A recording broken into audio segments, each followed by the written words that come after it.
fellas, and welcome to the real MSQ. My god. Divisive Dawntrail MSQ. Yes, divisive. And why? Because it's divided. That makes a lot of sense, right? It is divided. It is in clear-cut portions of a cake with all different flavors in each portion. It's like when you order one of those like half and half pizzas, right? I get those for my kids because I don't want them to eat a full pizza. So if they get a pizza, we get a half and half with slight changes on either side. And one of the children doesn't like the other one, or one of my kids doesn't like the other one. But it is one pizza. It is one thing. Wow.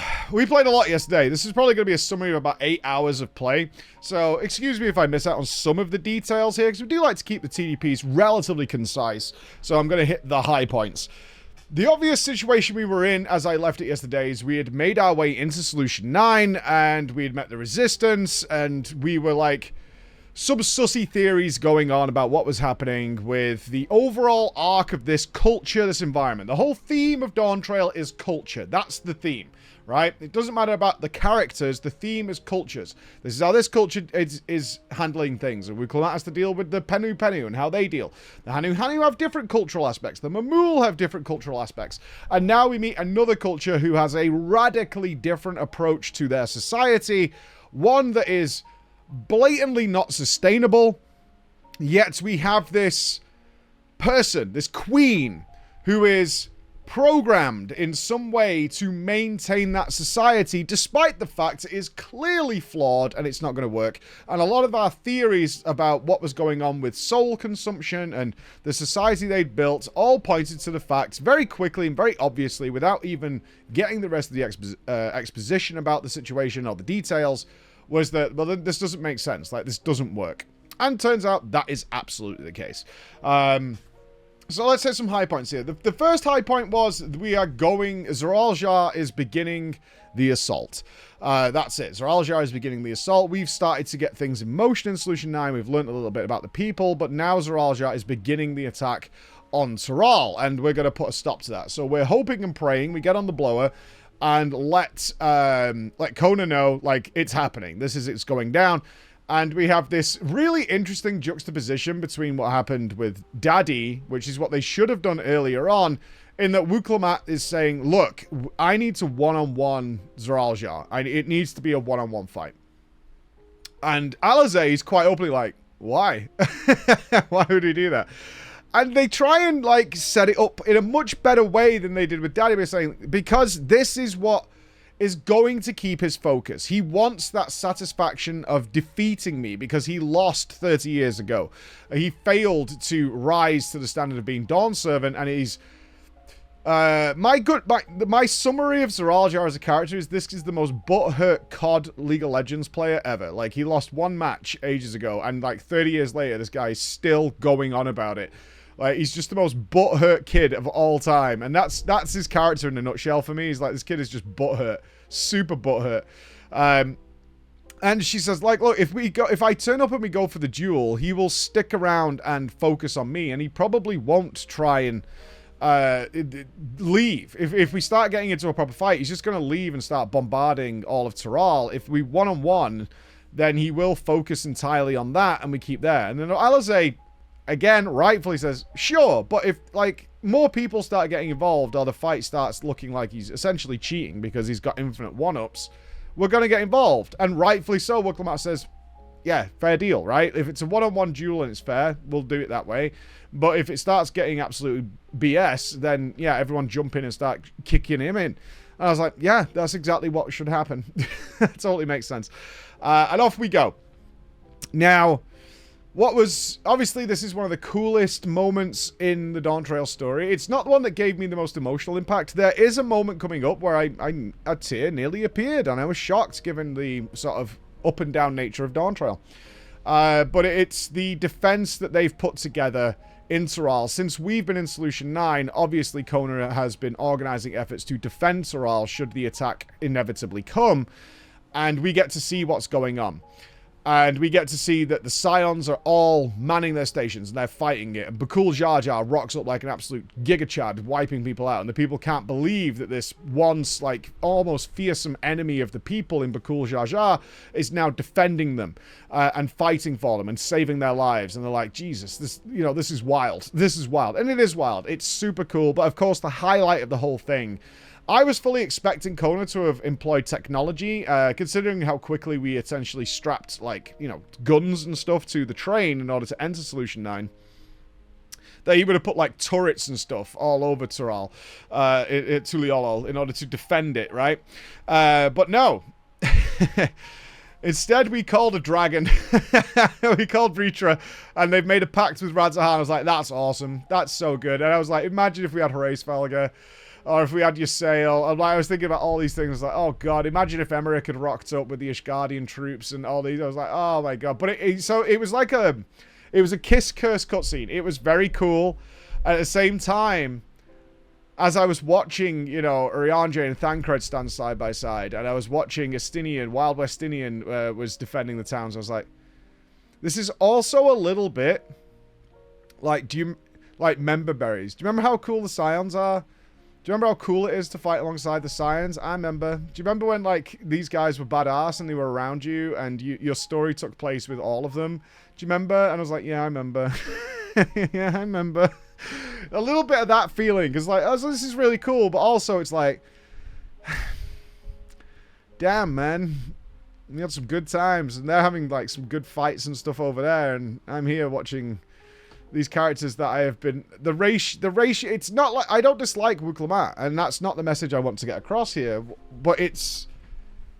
You spend 99.5% of your screen time with them, and you go through... And it gets even worse during this section of the MSQ, actually, with the most utterly contrived ways of getting the Scions off-screen. Every other quest. They arrive, and then they're immediately dismissed off out of the story so you can spend time with them. And that is just... The resentment towards Wuklammat is not a mystery. And I've seen some people come in saying, oh, yeah, oh, it's cool to hate Wuklammat. It's like, it's very obvious why people would have a problem with this character. Because they are thrust down your throat constantly. But not only that, they're simultaneously responsible for the characters that you've grown to love over the last... you know, nearly 10 years or whatever, being taken away from you all the time. They're constantly like, Y'shtola and Graha have arrived, and then they're immediately just removed and gone, and Y'shtola is like, I'm here now, and then she's gone. You're like, ugh. And that's very frustrating, because you're like, oh, I do want to spend time with them. And you do. It's like, oh, I really wish those characters were around to share their input and stuff, because they have knowledge that's relevant to what's going on, but they're not. They're removed. And the resentment is obvious. Either way, coming back to it, very cool cutscene. Enjoyed it a lot. But we do get to the one-on-one with Zoraal Ja, which is interrupted very quickly by the revelation of, shockingly, the true enemy. Ba ba ba! Who saw this coming with perfect Little Miss Waifu fan service over here? With her wonderful little ballerina shoes and stockings and every hugger's dream, the gentle, fragile, delicate little flower that is Sphene. It was like, no, I am the bad guy. I totally want this. We need the life force of all your people, and Zoraal Ja is the one to get it done, and I'm fully in support of this. And we do have, off the back of this, which is, it's not the biggest revelation, we all saw this coming, and we also get the idea that she's essentially... She's somewhere else, and she is a programmed AI. We do find out later that she's the memories of the original queen, which we can infer is Dagger / Garnet, but modified. Like, they took her love of the people, and they've been very selective, which raises, again, a ton of questions. Like, are the people we're dealing with, and we've come to know them as the Endless... Are they even the real version of those? Like, is there a filter that their memories run through to remove bad traits, especially if they want to create what we're ultimately getting to, which is the Golden City, this utopic society? Are they effectively, like, filtering people's memories and personality traits in order to create...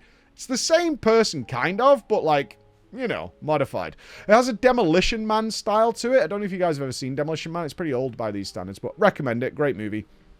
But they do that. They have behavioral alteration that goes on to the people of that movie in order to sort of like rehabilitate them into a more suitable jigsaw piece for the current puzzle that is the modern day society. And it raises a lot of questions. And essentially that's what's happened to her, and she can basically Bluetooth her way into a variety of mechanical bodies, like robotic bodies, and you can't kill her, right? She's got that Ultron style, for those, a bit more of a modern reference, where Ultron just moves between all these different mechanical bodies and inhabits those. So you can't really win. But Wicklemat successfully removes Zoraal Ja's regulator, which causes a bunch of stuff to happen. Now, there's a character here that I want to talk about because I loved FF9. If you've not seen my playthrough, I adored FF9, Vivi forever. But my basically second, if not favorite character in that was Steiner. I loved Steiner. I loved his naivety, but his overwhelming commitment to his defense of the Queen, his eventual love with Beatrix. It was so loved that character because he was pure and innocent, and they brought Steiner back in the form of Otis, the big iron giant similarity that was going on here with this large mechanical fighting robot and the young boy who needed protecting. I loved this character so much, not just because it was Steiner, which of course I have a bias, but just the interactions they were having and his purity and his innocence. They had all the personality traits still of Steiner, and despite being called Otis, but references that used to be this person. And in returning to, obviously, Zoraal Ja calls for Code Blood, which is obviously a nice little reference to Code 66, as we head back in after this encounter where Zoraal Ja's son is trying to reach him, and Otis is still beholden to the commands of the king and turns bad. And then we need to go back to Solution 9 because Code Blood is to eradicate, because the attack on Zoraal has failed. So Code Blood is Zoraal Ja's order for all the troops to kill everybody in Solution 9 in order to gather their souls for himself so he can take the fight to them with infinite one-ups, right? And we go there and we work with the Queen. Like, you know, there's still a chance, right? I can fix her. In that if you really loved your people, you would put an end to this. And she's like, yes, that is part of what that is my drive, that is my passion. Yes, we will do that. And it leads to the eventual death of Otis. I was really shocked at this. I wonder if they didn't think this character would be received as well as it was, or they didn't really want to tie super, super heavy, like, to the characters of FF9. Like, it's nice to have some references and callbacks because it's the Final Fantasy universe, but we don't want to be, like, totally beholden, certainly after how closely the end of Endwalker is to Final Fantasy IV. So maybe they were like, we kind of know this is going to be a great character, but we don't want him around. And I am really sad about that. I think I almost had this vision of the traveling Wild West Indian and Otis being such a great buddy cop system. But then I thought, wow, imagine if Otis, looking to spread his wings and see other things once we're resolved here, went with someone like Gosetsu, and who's all into, you know, experiencing things and traveling. I was like, oh, that'd be so cool to have, like, then we got Alpha and Omega, and you got Gosetsu and Otis, who rock up and do things. I was like, there's so much that I would love this character to be a recurring character, but seemingly not meant to be. Seemingly not meant to be. Maybe there's something going on in the Golden City that makes sense. But all this was wonderful. Like, in a midway summary here, this is the MSQ I always wanted. The last 2 days of MSQ made me forget all about the start MSQ, that half of the cake, that half of the pizza. This half, it's fantastic. It's everything you want. Mystery, good characters, villains, clear sides, epic battles going on. I'm like, this is great. This is everything I want to do. And I have more and more questions every time more information is revealed. Our next move, of course, is to go and kill Zoraal Ja, which involves a kind of interesting strategy. Is that part of the Everkeep, which houses Solution 9, is missing its top floor, but this is how the Soul Factory works to take them up there. So we're going to infiltrate up there because all the souls are being taken to Zoraal Ja, and we should eventually meet him at their abode, which is on the 12th floor. Ultimately, we rise to the top. There's a very contrived sequence here. The dungeon is fine. Actually, a little visually lackluster, in my opinion, compared to what it could have been. Certainly compared to some of the other ones we've had in Dawntrail. Not a massive fan of this dungeon. It's alright. But I wonder if this was a time constraint, because I feel like there's a cut piece of content here. Because they immediately go into the trial with Zoraal Ja following the dungeon. Like, there's no pause. And obviously, for the duty support system, they need 8 people, but only the ones for the dungeon are there. So they just literally have, I think it's Estinian, Y'shtola, and Alfie, I think, just arrive. Hey, we're here now. And I just went, oh, now we have 8 people. It was, someone in the chat pointed out, is like, this might as well have just been a checkpoint. Like, it was so obvious. It's like when you're about to approach a boss in another game and suddenly you see the save circle and you're like, oh, okay, something's about to happen. And it kind of gives it away. And I was like, oh, now we have 8 people. I wonder what's happening next. And it was just a little contrived. And it could have been... It's one of those things that we talked about, like, with the earlier cutscene with Daddy, is like, it could have been solved by just saying, like, okay, Zoraal is safe for now. We're now going to begin the assault on Zoraal Ja. We've left things in capable hands, and we could have just known they were also working up, because Final Fantasy games, certainly the single players, are renowned for splitting the groups through a dungeon that you eventually sort of meet at the end. And that would have made sense. Again, these little details which just stop the, like, obvious contrived nature of what's happening here. Annoying, but not going to spoil the situation. And then we get to fight Zoraal Ja. Nice fight. Really like this. Again, very visually stimulating mechanics, but also very obvious. Like, the first stitching sort of mechanic, I was like, what the hell is going on here? And I was like, oh, it makes sense. They're just pathways. This all totally makes sense. And this is certainly off the back of the forum post that's doing the rounds about how difficult normal mode has been made in Dawntrail. Because I'm not seeing it, but I also have a lot of raiding background, so maybe I wouldn't see it. But, you know, a very minor proportion of people complaining about the difficulty of the normal modes and the dungeons that are happening in Dawntrail. I personally don't see it. It's been fine. I didn't die to Zoraal Ja. I got hit by a few things, got some vuln stacks, but ultimately nothing that could kill you. And very safe gaps between, like... They time the fight very well in, like, okay... This can give you vuln stacks very easily until you understand what's going on, but there's a huge gap in between where your vuln stacks will fall off, and then there's the next one. So it was fine as it went through it. I was very then concerned, not concerned, but wondering, like, have we done? Is this the end of the MSQ? Like, Zoraal Ja is defeated, the souls are released, but we haven't dealt with the Queen yet. And then it dawned on me, and I hadn't really thought about this for a while, because in my mind, I had pieced together this jigsaw puzzle that the Golden City, the door in Dead Baby Cavern, was just an alternative path into the Everkeep, right? It was just a different way of getting in. And then I was thinking about it, like, as the story was sort of wrapping up, and we had a very emotional scene with the kid. Didn't hit me, because I feel no sympathy whatsoever for Zoraal Ja. If you feel a little sorry for the kid, but not for Zoraal Ja. I was just playing it, I was like... That kind of doesn't work. Like, I reflected on it, and I was like, that kind of doesn't work, right? Zoraal Ja must have arrived 30 years ago into a different place, and it's not like he was here. He would have been somewhere else. And I was like, so... what's going on? Because then it's revealed there's a portal to the original reflection. There's a very weird sequence here I do want to talk about. There's a void gate, which, because Y'shtola's with us. It's Y'shtola that turns up.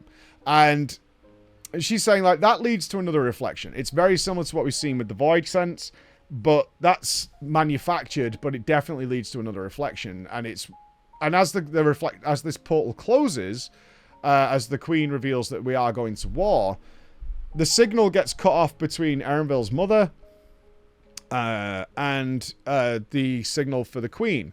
And I was like, so it's their reflection. Like, that's where they're broadcasting from, right? That's the original Alexandria, wherever they come from.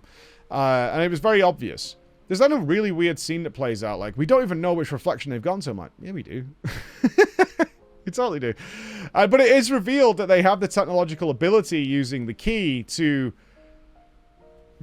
fuse and travel intentionally between different reflections, like physically. And I was like, I know a place that can be very useful. I know 2 places, in fact, that could be very useful, which is probably a very obvious thing that's happening and been building for, like, the last 4 years as to something that's going to happen with the 13th and the 1st. And I was like, yeah, we have access to that now. That's pretty useful. That's pretty useful. So we'll probably see something there. But and then Wu Klamat, of all people, goes, well, she's gone back to her reflection, right?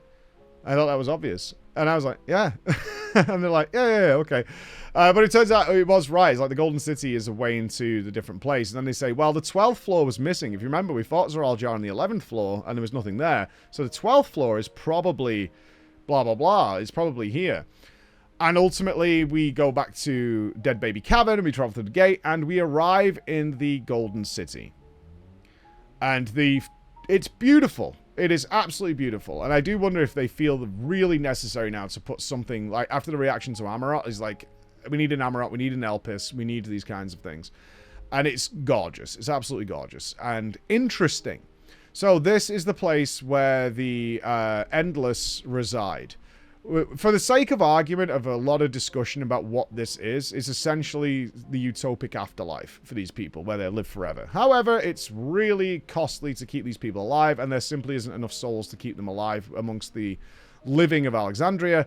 And so the Queen's mission, focus, programming, whatever you want to call it, because again, she is modified from the original Queen, is to save them above all else. That's it. They need to live, and the only way she can do that is to take the souls of somewhere else, if not our reflection, someone else's, and that's her plan, and that needs to be stopped. But we get to experience what their lives are like. It's very odd. Like, people are working stalls, like popcorn vendors and stuff, and I'm like, would that be my afterlife if I was Endless, is to, you know, work a retail job as a clerk? And then maybe someone loves that, and that, yeah, that is what they want to do. But also raises questions of, like, are some of these people modified to kind of push them into that direction? And then they say there's things like tickets. If you want to ride the gondola ride, you have to get a ticket because some sort of order has to be maintained with all these. And again, we do get the confirmation is there's way, way less people here than should be because they've been cutting down on power.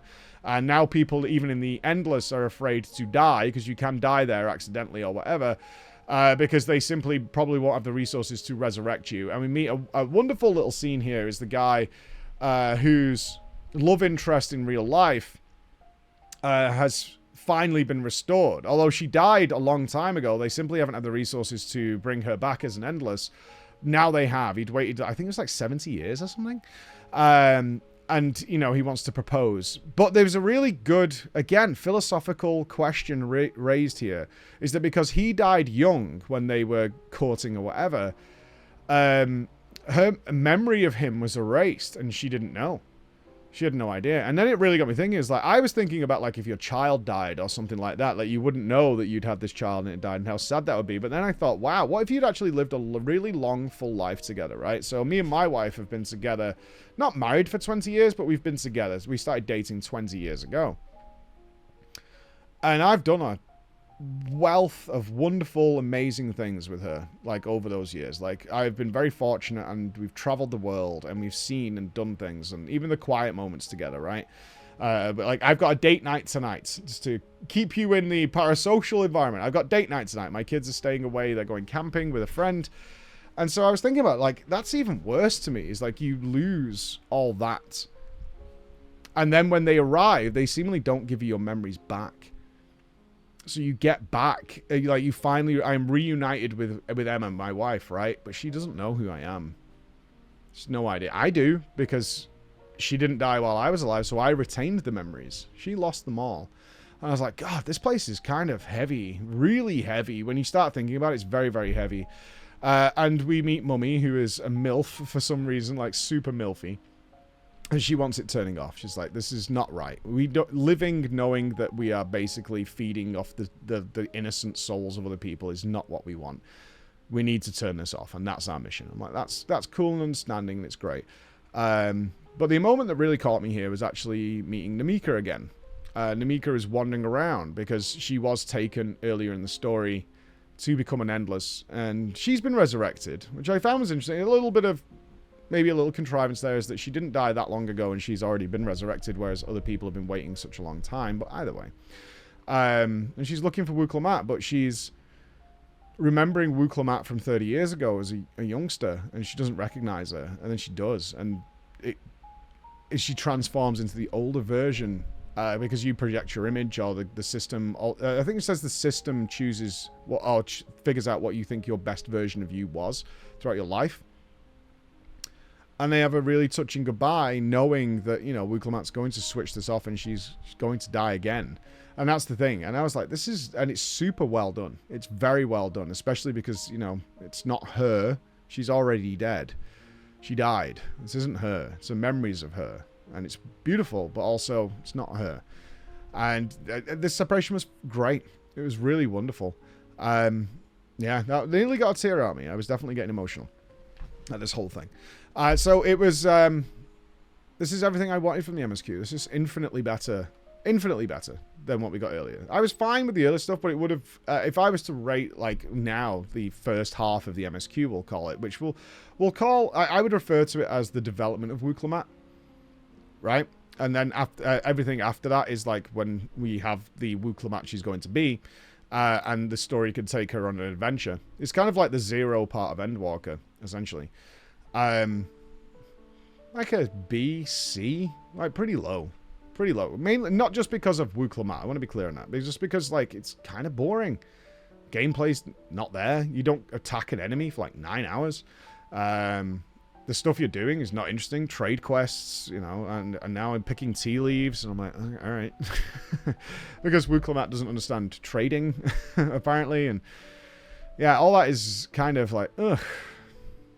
And then we get to this bit where finally, okay, the characters are established. Now we can do cool stuff with them. Like, yeah, okay, this bit would be way, way higher. But I've not finished this part yet.